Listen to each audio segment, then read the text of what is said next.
छत्तीसगढ़ में आदिवासी, एमपी में ओबीसी और राजस्थान में ब्राह्मण सीएम। बीजेपी ने लोकसभा चुनाव के लिए बनाया ये मास्टर प्लान।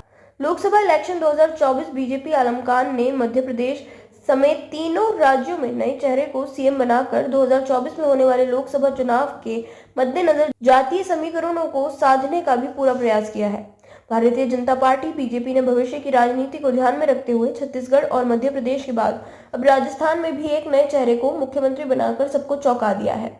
पार्टी ने अगले 20-25 सालों की राजनीति को ध्यान में रखते हुए वसुंधरा राजे सिंधिया, शिवराज सिंह चौहान और रमन सिंह जैसे कद्दावर नेताओं की दावेदारी को दरकिनार कर नए चेहरों पर भरोसा जताया है। इस फैसले से पार्टी ने जहां एक तरफ कार्यकर्ताओं को सकारात्मक संदेश देने का प्रयास किया है, तो वहीं दूसरी तरफ राष्ट्रीय स्वयंसेवक संघ के करीब नेताओं को कमान सौंपकर संघ को भी संतुष्ट किया है।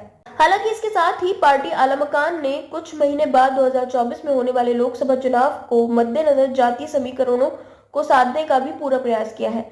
छत्तीसगढ़ में आदिवासी समुदाय से ताल्लुक रखने वाले विष्णुदेव साय और मध्य प्रदेश में ओबीसी समाज से आने वाले मोहन यादव को चुना।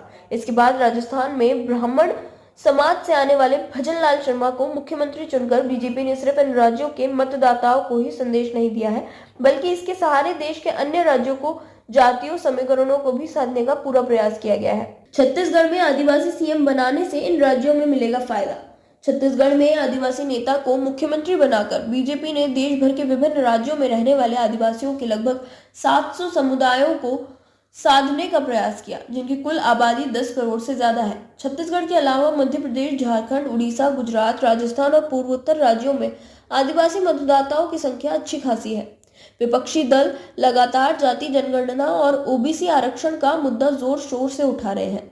ये मुद्दा उत्तर प्रदेश और बिहार में बीजेपी के लिए परेशानी का सबब बन सकता है, जहां अखिलेश यादव और तेजस्वी यादव जोर शोर से इस मसले को उठा रहे हैं।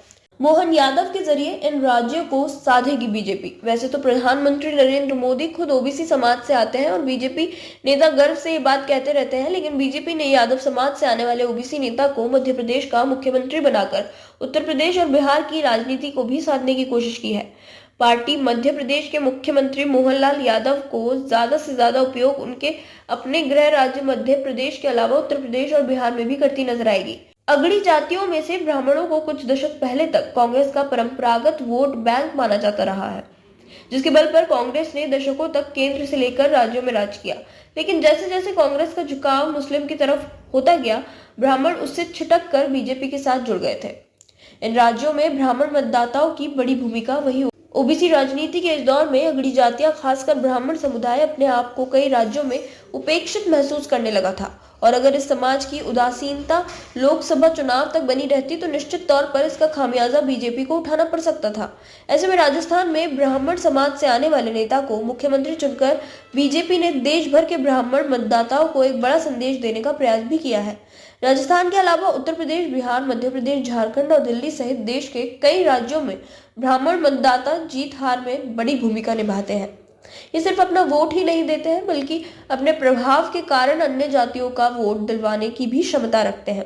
2014 और 2019 में ब्राह्मणों सहित अगड़ी जातियों से आने वाले क्षत्रियों और वैश्यों ने भी मोदी की जीत में बड़ी भूमिका निभाई थी, और बीजेपी एक बार फिर से इन्हें साथ कर 2024 में हैट्रिक के सपने को साकार करना चाहती है।